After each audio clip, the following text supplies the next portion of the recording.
Thank you very much, Presiding Officer. And I'm really pleased to bring this debate to Parliament today on ME, and I'm delighted that there are members of ME Action Scotland here in the chamber in the gallery. I hope they've managed to make it in.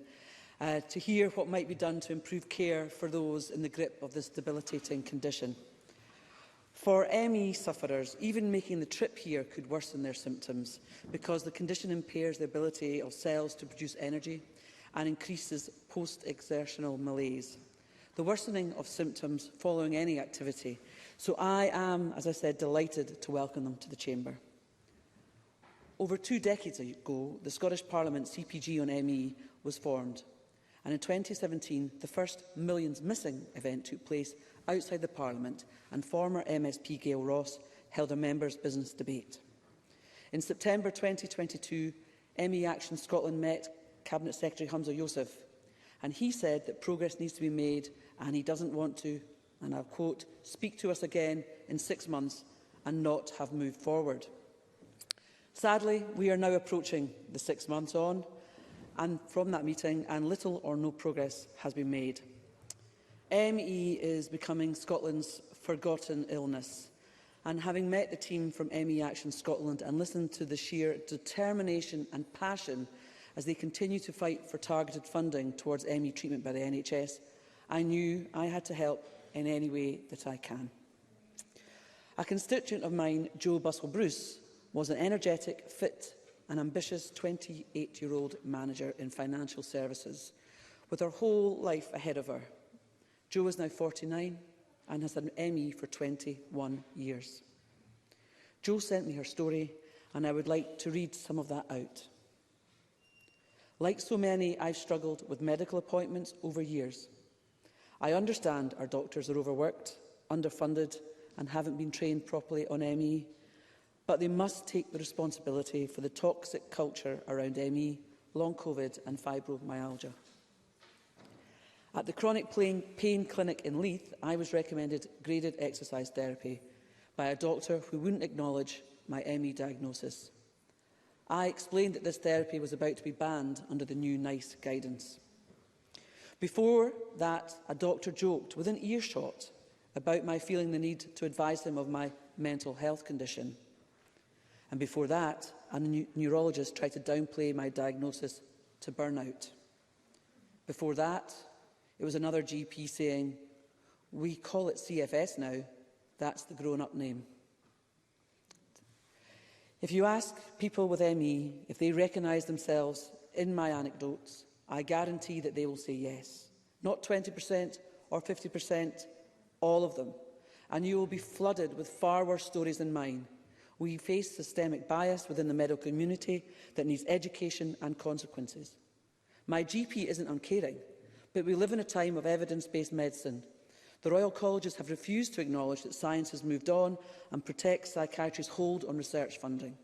Unfortunately for people like me, they simply have more resources and status in society to keep pumping out false narratives about our disease. So I had to become more knowledgeable about my illness than most doctors, and they don't hide their resentment about it. If you're in doubt, read the Reddit threads about ME or fibromyalgia, and you will see what they say of us and our diseases. They call us malingerers, delusional, heart sink, drug seekers. Would you trust your loved ones in those hands? It's quite a shocking statement that we've received, and it's a heartbreaking story. But what makes it worse is it is very common for sufferers of ME. Another constituent of mine, Bridget O'Doherty, hopefully I got your name spelled there correct, Bridget, got in touch with me and asked me to share her story to highlight this important opportunity for MSPs to stand alongside people with ME and call on the Scottish Government to implement the recommendations of the stakeholder report they commissioned earlier this year. She said, "I am one of more than 21,000 people in Scotland living with ME, and one of the far too rapidly growing number of people who developed ME because of long COVID. I was too sick to work for 13 months and lost a significant amount of income in that time. I have been left so ill that I can only work half-time from home, which has significantly altered my working role, and I have no guarantee that my employer will facilitate me continuing to work remotely in the long term." I'm too ill to socialise with friends, to travel, to visit family, or do most of the activities I love. Up until COVID and ME, I regularly did fieldwork in remote areas of the world as part of my job as a geologist. And I was an ultramarathon runner. Now I can only walk for 20 minutes before having to stop, rest and go home. I don't think anyone would want my poor quality of life. It is unrelenting, hard to live like this, and there is no medical or social support. In November 2020, I was referred to the NHS ME CFS clinic in Edinburgh. The specialist physiotherapist and psychologist at the Edinburgh clinic were supportive and offered me all the help that they could. But they had nothing to offer to help me get better, only to stop me getting worse. Disappointingly, there has been little progress in Scotland with how ME is diagnosed and managed, despite best practice guidance being available on how to support and treat patients, including the dangers of graded exercise, encouraging people to push through the symptoms. I'm here, as I said earlier, because I want to make sure the voices of sufferers are heard and that we amplify the support for ME Action Scotland's campaign. I hope members take part in my debate this afternoon will all help raise awareness amongst other MSPs and the wider population, and I'm delighted to see so many people in the chamber after FMQs. So thank you very much. Thank you, Ms Webber. I now call Emma Roddick, who's joining us remotely, to be followed by Donald Cameron. Up to 4 minutes, please, Ms Roddick. Thank you, Presiding Officer, and I'm grateful to Sue Webber for bringing this debate forward and glad to have the opportunity to contribute to it.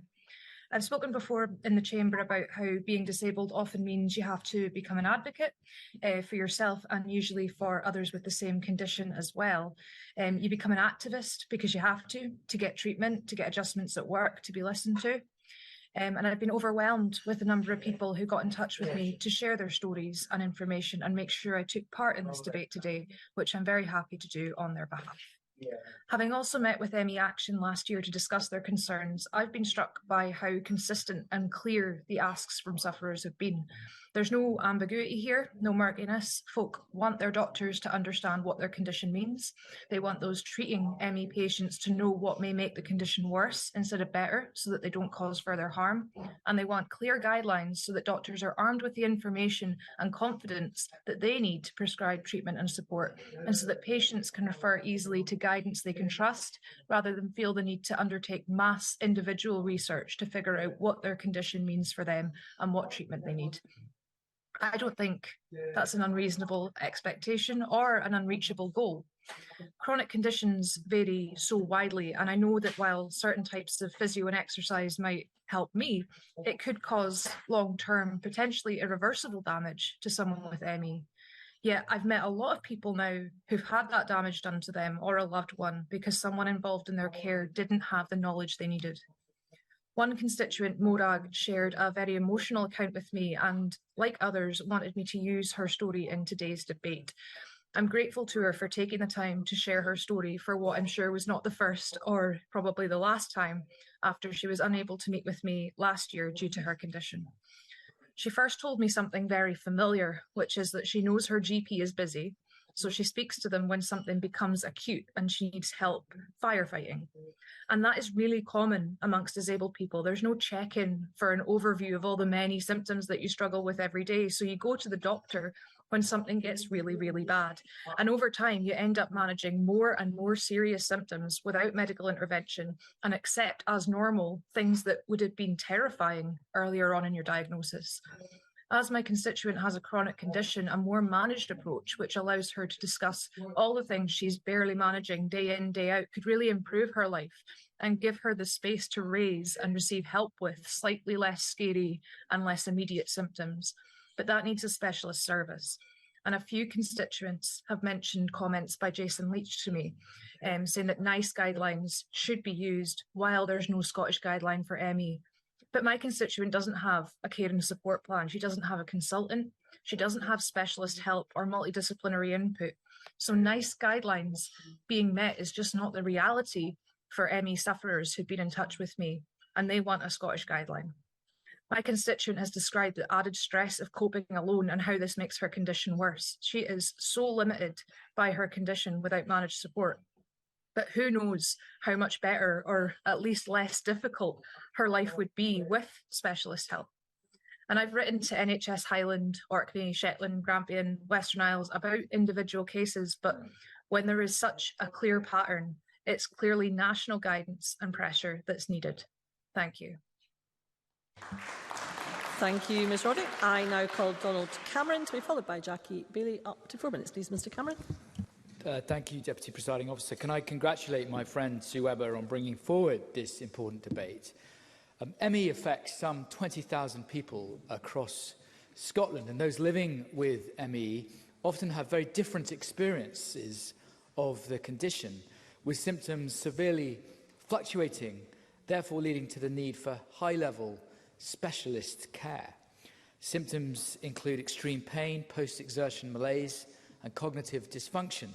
And they all have a debilitating impact, not just on people's physical health, but also for their mental health, their careers, their education, their relationships, all of which can be severely affected by this condition. Now, I want to use my short time today to share some of the experiences told to me by constituents who are living with ME. And many people have been in contact with me since this motion went before the Parliament. They range in ages, life situations and symptoms, but they all agree that more must be done to support them and, crucially, support the people who support them, including their families. Sarah from the Isle of Ling was a senior physiotherapist for 25 years, and she enjoyed mountaineering and long-distance walking. But as a result of ME, she now struggles to walk more than a few metres. She requires an electric chair for any further distance and is mostly sofa and bed bound. And she wrote movingly to me, saying that she felt lucky to have had such a fulfilling life prior to her ME diagnosis. But she worries for young people whose lives are left abruptly without these active experiences and memories. And I agree. And she has a good local GP. She's been able to provide... Yes, of course. Cleve Adamson. Thank the member for his contribution and for the other contributions today. I think perhaps that we ought to also remember that there are young people with ME, and they're quite often missing out on educational opportunities and opportunities to take part in the activities he's just been talking about. And does he agree with me that there needs to be a consistent approach to supporting young people with ME in our schools? Donald Cameron. I'm very glad the member made, thank her for her intervention, I'm very glad she made that point, and I completely agree that there needs to be a consistent approach. And actually, I'll come on to someone in a moment about a young person, as young as 6, who had ME, and I think we must remember them in this discussion. Now, there are many people living in rural communities who struggle to access help from the NHS, and more has to be done to widen access. And Sarah, who I was talking about, she said that ME is just not taken with the seriousness that is needed and the need to recognise the physical impact it has. Another constituent who wishes to remain anonymous told me that his experience of ME was one of feeling abandoned, stigmatised. He felt that throughout the onset of his symptoms through to diagnosis, having to settle into this new life, he was left to figure out everything for himself. And he said that without counselling and the help he receives from voluntary organisations like the Dockers Centre in Loch Gilphead, he would find it difficult to make the best of his life. And another constituent who cares for her son contacted me. She told me that he hasn't seen a GP for 2.5 years, and when he does need to see a GP, it's often a struggle to find one who recognises ME as a physical condition as well as a physiological one. Now, all of these stories have a common theme, and I wish I could have time to recount more of them. That ME is a legitimate and debilitating condition that is still not fully understood. There's often a lack of access to NHS services and treatment, and often this is provided by the voluntary sector and by relatives instead. And thirdly, those living with ME want to see much more investment in finding a cure so they can go back to living the lives that they used to lead. And this debate has to be the start of a change. We need change in action from the Scottish Government, and it's vital that those living with ME are at the forefront of any developments. But can I finish with a story of hope? This is about someone whose daughter had ME between the ages of a 6-year-old, and 19 years. And that's a reminder that ME can afflict people from a very early age. But with treatment, she recovered, and at age 32 is healthy and in full-time work and living independently. And we need more of those stories. And it's time for the Scottish Government to take action. Thank you. Thank you, Mr Cameron. I now call Jackie Bailey to be followed by Beatrice Wishart. Up to 4 minutes, please, Ms Bailey. Thank you. Let me start by thanking Sue Webber for bringing forward this debate on the Scottish Government Commissioned review of ME services. And I welcome the review, but it is important that this is not the end of the story, but rather it is the start of real change. ME Action Scotland have been fighting for proper funding and research on this condition for many, many years now. Their Missing Millions rally that took place in front of this very Parliament last year was a challenge to policymakers and those delivering services. We heard testimony from people who suffer with ME and chronic fatigue syndrome. They spoke about how they often feel ignored and unseen by healthcare professionals that simply don't know how to treat them because of a lack of information and understanding. I've been contacted, as others have, by many individuals and families about the lack of services, and I thank them for their powerful testimony. They tell me that their quality of life is depleted, with many unable to work, and that stress over paying the bills consumes what little energy that they do have. The story of Amy, a 16-year-old with ME, is absolutely concerning. Her family told me the support has been shocking. Initially, nobody advised her to rest. She tried to push on and got much worse. Her paediatrician was unable to help her. Eventually, the paediatrician confessed she knew little about the illness. There are currently no specialist consultants for ME in Scotland and only one specialist nurse, despite figures showing that a typical GP practice of 10,000 patients will have around 20 to 40 people with ME. In a recent survey of practising GPs, 70% thought ME was rare, 30% thought it was psychological and not physical. But in the last 10 years, the Scottish Government has funded only 2 pieces of research into ME. 45,000 was given to fund half of a PhD project, which only amounts to less than £1 per person. It's clearly inadequate for a condition that affects so many people. And the Scottish economy loses out too, because the estimated cost of ME to the economy is £360 million per annum, or £17,000 for each person with ME each year. So ME doesn't just cause a loss of workforce due to exhaustion and other symptoms, but it has a knock-on effect for families of people who require care at home. 81% of carers are husbands, wives or partners. 16% are parents or children. Many of these carers must reduce the hours they work or give up their jobs completely to provide the care a loved one needs. And these issues are not exclusive to people with ME and CFS. People with long COVID report many of the same symptoms as those with ME, and testimonies have shown similar treatment by healthcare professionals when seeking diagnosis. So let's join this together, because the money granted to treat long COVID doesn't really go far enough either. It amounts to just £16 per person. So I welcome the COVID-19 Committee's inquiry on long COVID. I believe that this is an opportunity to get the way we treat that condition right, but that it will have knock-on effects. Because long COVID and ME should not actually be treated as 2 separate entities. We can learn from both and put the solutions in place for both. Because these conditions are debilitating. They affect hundreds of thousands of people, and they should be treated with the same severity as any other medical condition. They have waited a long time. The Scottish Government should implement the recommendations from the review without delay, dedicate proper funding to ME, CFS and long COVID as a matter of urgency, because for too long, people with these conditions have been ignored and let down. It is time that they receive the recognition that they so rightly deserve. Thank you, Ms Bailey. I now call Beatrice Wishart, who's joining us remotely, to be followed by Gillian Mackay. Up to 4 minutes, please, Ms Wishart. Thank you, Presiding Officer, and thank you to Sue Webber for bringing this important debate to the Chamber this afternoon.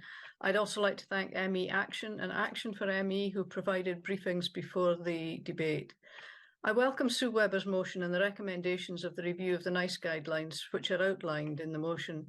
Consideration to be given to identifying the most effective approaches to improving GP knowledge confidence and understanding of ME CFS through an appropriate education programme, pilot services and a selection of NHS boards to test the development of specialist services with patient involvement, with third sector collaboration embedded in the design. The outcome of any rural or islands health board selected to be a part of a pilot scheme will be especially important to those in Shetland and other island areas for people living with ME, and I would ask that the Minister address whether an island health board will be considered for the pilot scheme. ME is a much misunderstood condition with symptoms that fluctuate from mild to very severe between individuals living with it. 20,000 people across Scotland are diagnosed with ME, not only a statistic, but each a person, a family, a story. This review will not be worth the hard work that has already gone into it if it does not go some way to improving, empowering and assisting those 20,000 people's lives. Unlike other conditions, this is not one that is concentrated in one part of the population. It can be anyone who is diagnosed. I'm sure that those of us speaking in this important debate today will know someone who's been affected by ME, perhaps someone who's had this debilitating illness for decades, unable to function fully, having to take time off or even having to give up work, yet considered by some ill-informed views that they were malingering, as described earlier by others, when nothing in fact could be further from the truth.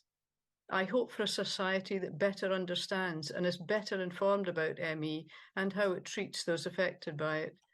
It impacts mental health as well as physical health. I know of a young person who has lost many years to this illness. Often bedbound, they and their family have had to deal with much over the years. They've lost time as a teenager, that much important period of maturing from childhood into adulthood, years that cannot be replaced, lost education and socialisation, and it affects all the family. As the ME Action briefing tells us, children as young as 5 are affected, with peak onset of symptoms around 13 to 15 years old. And we need to look at the services available to those young people, as there's a lack of agreement on the diagnostic criteria for paediatric cases, meaning that there's little reliable data on the prevalence of ME among children and adolescents. The 2021 NICE guideline for ME advises that a child or young person with suspected ME should be referred to a paediatrician and then onto a paediatric ME specialist team. But this was flawed, with ME Action finding that paediatricians across Scotland are not suitably trained to diagnose and support young people with ME, nor do they have access to specialists for onward referral or for guidance and support. Healthcare professionals need the confidence to diagnose young people correctly. More research is needed into causes and treatments. Action for ME are working with the University of Edinburgh to investigate genetic causes of ME, and anyone aged over 16 with an ME diagnosis can sign up to take part in the study. In closing, I would like to reiterate the calls on the Scottish Government by Action for ME. Develop a national strategy, ensure the new NICE guidance is implemented correctly across Scotland, and support all children with ME to have access to trained hospital paediatricians and community services. Thank you, Presiding Officer. Thank you, Ms Wishart. I now call Gillian Mackay to be followed by Christine Graham. Up to 4 minutes, please, Ms Mackay. Thank you, Deputy Presiding Officer. And I too would like to thank Sue Webber for bringing forward this important debate and extend my thanks to all those with ME who have reached out to Scottish Green MSPs to share their stories. I understand that even writing an email can be enough to trigger a flare-up when your symptoms are severe, and I'm grateful to all those who took the time to share their experiences.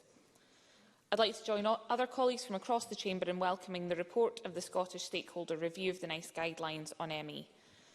Myalgic encephalomyelitis, often referred to as ME for short, is a long-term condition affecting around 20,000 people in Scotland.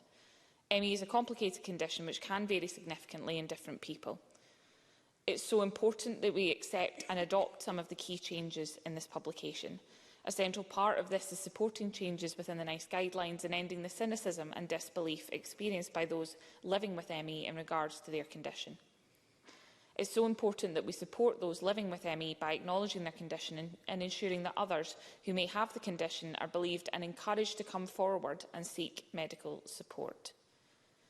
ME is a condition, as we've heard already, with varying symptoms which are specific to every individual. Common symptoms include fatigue, sleep disturbances, issues with recovery from physical activities and cognitive issues around memory or concentration. The severity and prevalence of these symptoms can vary widely from individual to individual. There is no specific test to diagnose ME, making diagnosis and treatment difficult for many. Again, I'd like to underscore the importance of having a debate around this issue. Post-pandemic, now is such a vital time to advance the discussion around ME in the public domain, and I'm pleased to see the Government's statement regarding the review and welcome their support for the NICE guidelines. I'd like to draw focus to the experience of some of my constituents in central Scotland. One theme that emerged from our constituents was the lack of belief from healthcare professionals in their ability to advocate for their own healthcare. And even though the new NICE guidelines on ME, which were published almost 2 years ago, advised against the use of treatments such as graded exercise therapy, some patients with ME are still being recommended this by doctors in Scotland. One woman described how during her first appointment in June 2022, the doctor said that he knew graded exercise therapy got a bad rap, but it could be effective for some people. When she replied that she would never engage with graded exercise therapy as her daughter's ME had become severe due to the constant pressure to do more and push herself beyond her energy limits, the doctor justified his advice with what the patient believed was further misinformation about deconditioning. This is just one example from many stories of patients feeling they have little choice but either to accept advice, even if it goes against the research produced by charities who have campaigned around ME, or being labelled as refusing to engage with their care. When people with ME need to become their own best advocate, they become less trusting of our healthcare system to acknowledge and address their medical needs. We still have a long way to go in understanding how patients can manage their ME long term and avoid these issues from continuing to appear. I would be appreciative if the Minister could outline any actions taken or due to be taken around the report's recommendations that pilot services be funded in various health boards to develop specialist services. I'm pleased to see that patient involvement will be an important part of this work and fully support this and the third sector collaboration that's to be embedded in the design. In closing, I would like to thank ME Action Scotland for all the work they are doing to support individuals with ME. Their advocacy and policy work has done so much to bring greater prominence to the debate and the betterment of individuals living with this condition. But we should be clear that ME is not a rare condition. The prevalence is 4 in 1,000 people in Scotland. It's vital now that we begin to acknowledge that this condition has a prevalence across the population and build in support measures for people to come forward and gain the diagnosis and support that they need. Thank you, Ms Mackay. I would advise that due to the number of members who wish to speak in this debate, I am minded to accept a motion without notice under Rule 8.14.3 to extend the debate by up to 30 minutes. I now invite Sue Webber to move a motion without notice. Moved, Presiding Officer. Thank you, Ms Webber. The question is that the debate be extended by up to 30 minutes. Are we all agreed? Yes. We are agreed. I now call Christine Graham to be followed by Finlay Carson. Up to 4 minutes, please, Ms Graham. Thank you, Presiding Officer. I think you took Ms Webber by surprise, but she coped well. I congratulate the member on securing this debate. I go so far back as the days when ME was labelled yuppie disease, with the inference that it was a middle-class condition, at best psychosomatic, and worse, just plain privileged self-indulgence. Thank goodness it's moved on, if only not enough, and is recognised by more people as a neurological condition. It's certainly recognised as a neurological condition by NHS Forum, and I quote from it: ME, or chronic fatigue syndrome, is a long-term chronic neurological condition that affects the nervous and immune systems. People with ME/CFS experience severe pain and fatigue when the body is not able to recover after using even small amounts of energy. It feels very different from ordinary tiredness.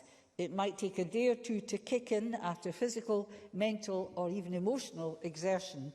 It doesn't go away with sleep or rest and affects everyday life. The symptoms vary from person to person.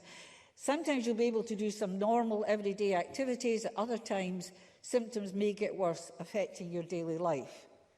Some physical or mental activities, or combinations of activities, can leave people with ME/CFS feeling completely exhausted.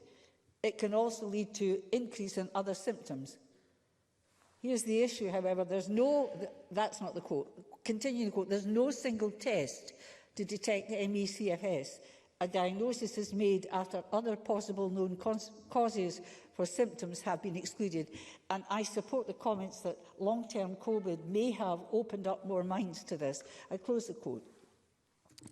Because it's got this varying impact, this adds to the complexities in diagnosis and treatment, if suitable, and indeed support, both physical and emotional. I too, like colleagues, will give two examples. I recall a colleague many years ago who suffered from ME when little was known about it, and by way of explanation to me of how it impacted, told me how one day he could just shave normally, but as if his internal electric circuitry had rebelled, the next day could barely move. The dramatic changes from one day to the next the condition can bring can mean people sometimes accuse others wrongly of faking it, or as Sue Webber said, just malingering. Deputy Presiding Officer, also have the consent of a constituent to relay the experience of her and her son, and I quote, "I'm happy for you to use my story if it's anonymous, as in constituent, or first name only, please. This is more for my son's privacy than my own. Here is our story in short. When my son was 14, his life changed dramatically. He had been academically gifted, sporty, and generally a social and happy boy who enjoyed life. He came down with a bug that he never recovered from and was later diagnosed with CFS-ME. For 2 years he was housebound, unable to go further than our back garden, too unwell to attend school, and isolated from friends. My son was offered no treatment and support was almost non-existent. I gave up my job to look after him. Everything was a struggle as his condition is hugely misunderstood. CFS-ME is much more than debilitating fatigue. He also suffers muscle aches, stomach pain, headaches, cognitive fog, which makes learning very difficult, sleep disturbance, and the fatigue affect everything he does. I spend my time caring for him and researching possible treatment or supplements that could help his recovery even a little. We are now 4 years in and we have no support apart from a private specialist that we fund ourselves. We have spent thousands over the past few years on private consultations, supplements and medications to help his condition. Recovery is slow and costly, isolating and lonely." Close quotes.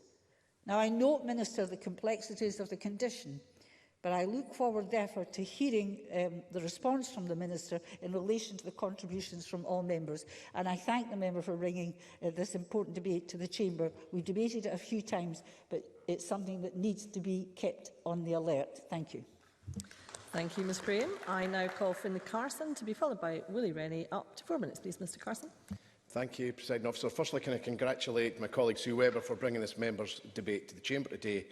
As we've already heard, myalgic encephalitis, well, I knew I would, I'm not even going to pronounce it, you all know what we're talking about. Chronic fatigue syndrome is a complex chronic medical condition that affects around 250,000 people in the UK, and in terms of Scotland, around 20,000 are living with the condition. The Scottish Government commissioned a report that seeks to improve medical education and raise awareness of this devastating neurological condition. But it's really, really important that clear and fit-for-purpose treatment and support pathways are in place to ensure that everything is done to provide the most appropriate support for everyone that presents with ME symptoms. And I agree with other members, including Jackie Bailey, that there's just not enough being done at the moment. ME shares symptoms that are very similar and have the same impact as an estimated 192,000 people with long COVID. And it's understood that the majority of people with ME or CFS, the trigger was also a viral infection that has led to long-term disability. Among the report's recommendation is that pilot services should be funded in a selection of NHS boards to develop and test the specialist services with patients' involvement, and the third sector collaborating absolutely embedded in the design. And can I say from the outset, I hope that Dumfries and Galloway Health Board gets involved in such a move. The charity Action for ME provides much needed support for people of all ages, including healthcare services, as well as funding and carrying out research into the condition. Alongside providing targeted information, support, healthcare services and advocacy to children, young people and adults with ME, it offers peer support services that reduce the isolation that so often comes with this condition.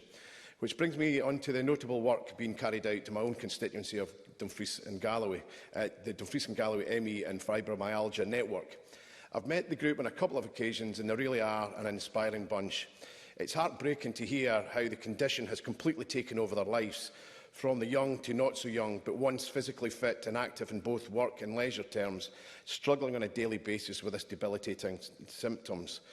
I remember a short period when I was in my early 20s when I was faced with very similar symptoms, and thankfully it was a very short-lived period, but I remember going out to move cattle and ended up lying in the gutter sobbing because I remember the feeling of absolute despair at not being able to do anything and having no idea why. And the frustration, was overpowering.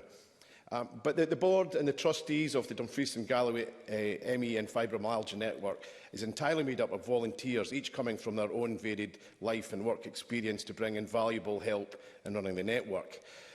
This charity, led by its chair, Eileen Longsworth, has approaching almost 400 members, including a further 430 members on its very informative Facebook page, allowing people living with the conditions to socialise with each other whenever they want and are able to, and crucially swapping experiences and information.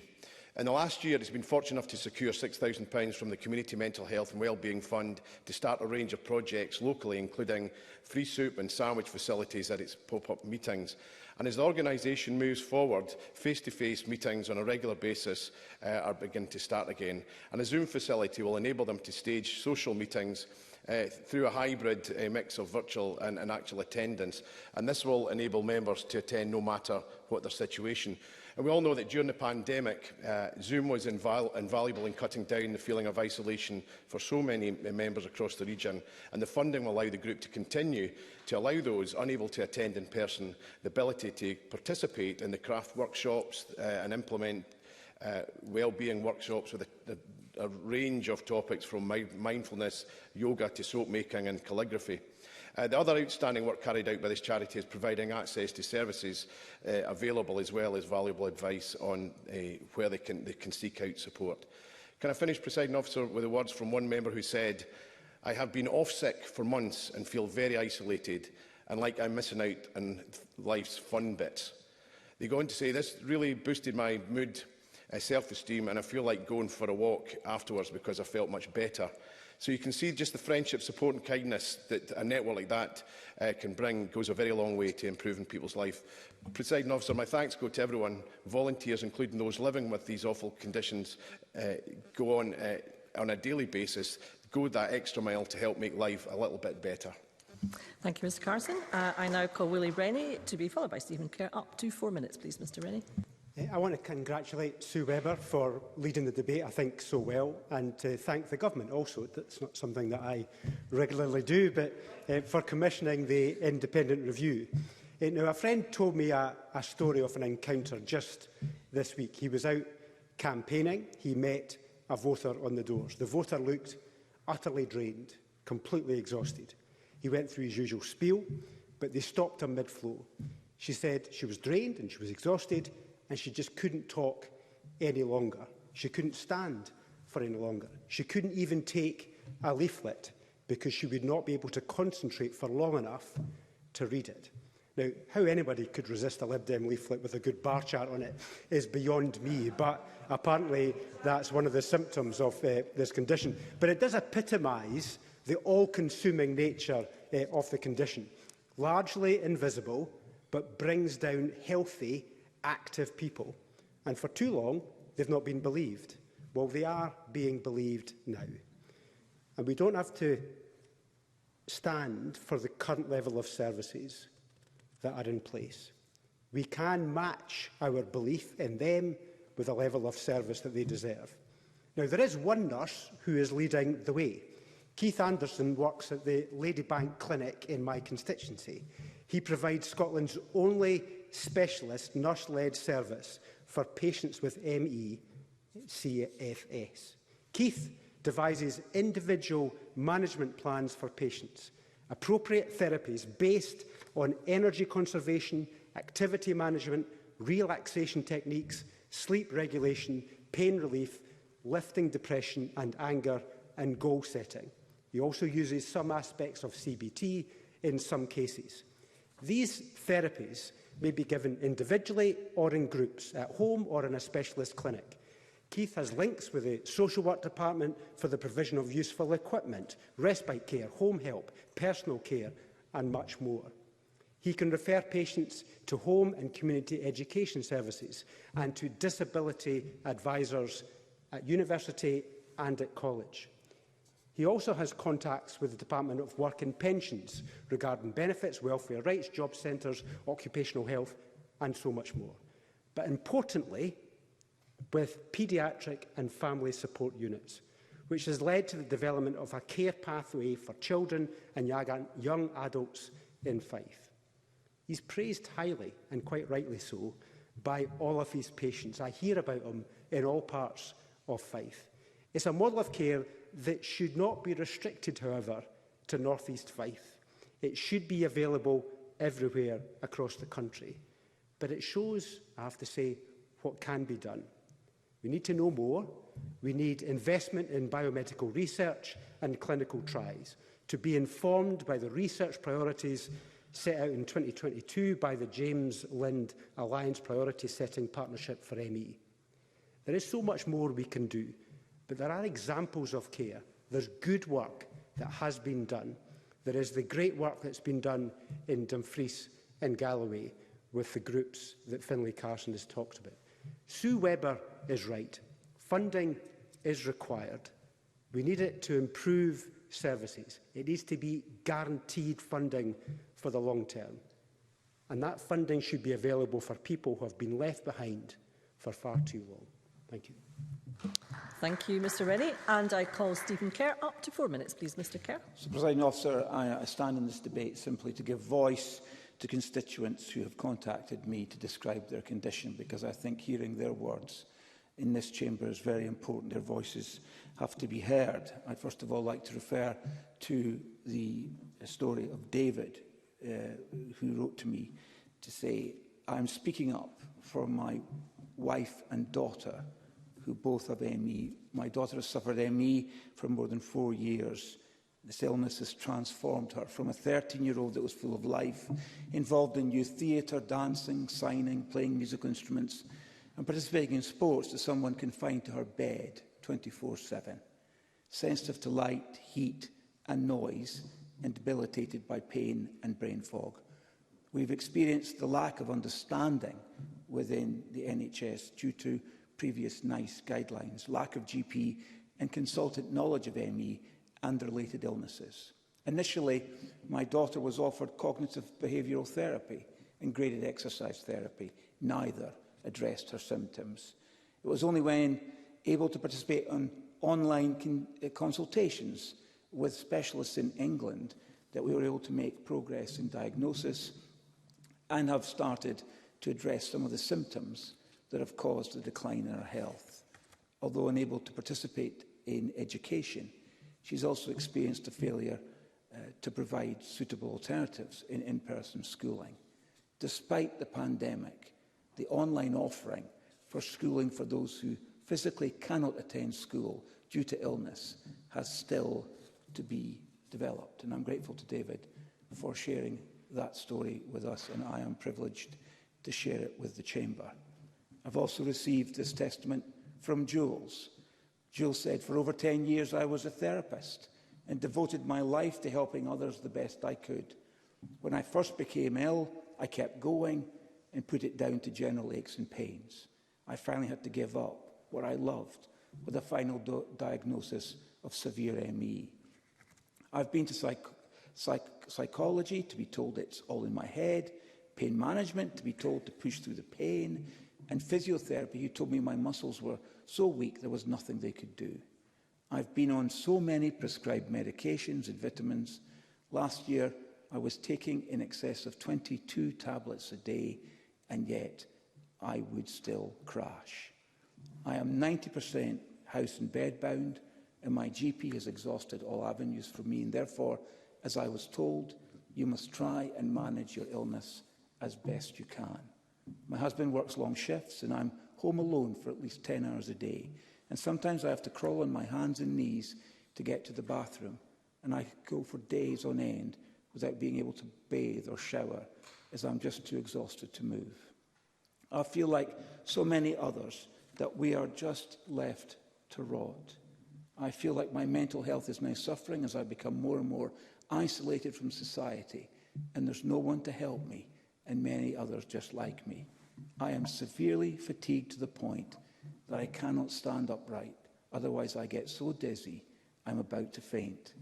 I also have severe laboured breathing, but there's nothing recommended but rest, and resting doesn't cure ME.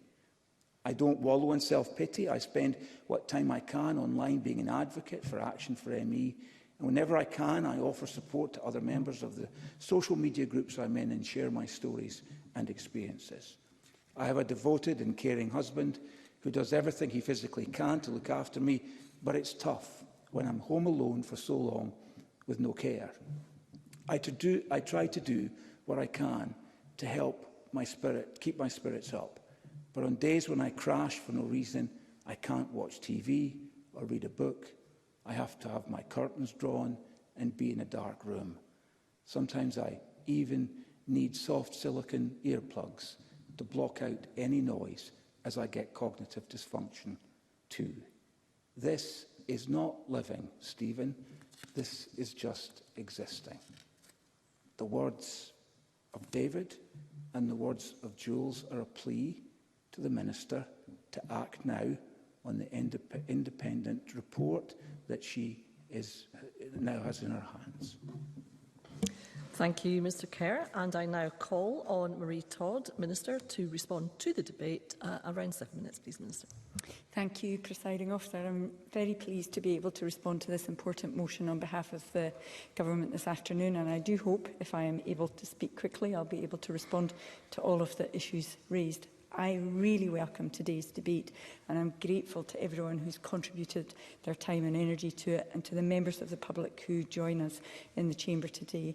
I'm particularly grateful for the testimonies we've heard, the lived experience, which is absolutely, it's a powerful experience as a Minister to stand here and hear the voices of the people of Scotland talking directly to government. It's very clear from those voices that we've heard this afternoon that many people with CFS ME have felt stigmatised or disbelieved by those who do not understand their condition. So the first thing I have to say is that I want this stigma and disbelief to end. We've made a visible commitment to supporting the recent changes to the ME CFS guidance, and we continue to work to raise awareness of this condition and the impact upon those living with it. It's also clear that there remains much to do in further coordinating the care of people with ME CFS, and we are working hard to progress this. We want to get it right for people wherever they are in Scotland, and I want to assure those living with ME CFS today that we are listening and we hear you. We know it's critical that we listen to our stakeholders about what changes would be most impactful. That's why we commissioned an independent stakeholder review of the NICE ME CFS guideline last summer, and in doing so, we captured the input of the third sector, lived experience and clinical partners on how we drive forward now in implementing the guideline recommendations in Scotland. Now, because we absolutely recognise the importance of good quality care and indeed the right to education for young people living with ME and CFS, we specifically solicited views from parents and carers in this exercise. With regards to national strategy, our neurological care and support framework is a 5-year national strategy to improve care for those with neurological conditions, including ME CFS. And through this, we spent over £2.1 million over the past 2 years in improving neurological care across Scotland. We've also continued to work with our UK Government counterparts to explore areas of shared interest on ME CFS and have contributed to the production of the UK Action Plan for ME CFS, which will be produced shortly. We're fully supportive of the NICE guidelines on MECFS, and in order to raise awareness, our National Clinical Director took the step of writing to all health boards to highlight the guideline and key changes in practice regarding graded exercise therapy and cognitive behavioural therapy. I wrote similarly to the Board of Academic Medicine, who cascaded the information to Scottish medical schools. I'm pleased to say that we've also partially updated the Scottish Good Practice Statement on MECFS to insert the key changes in practice from the NICE guideline, and we'll publish this on the Scottish Government's website this month.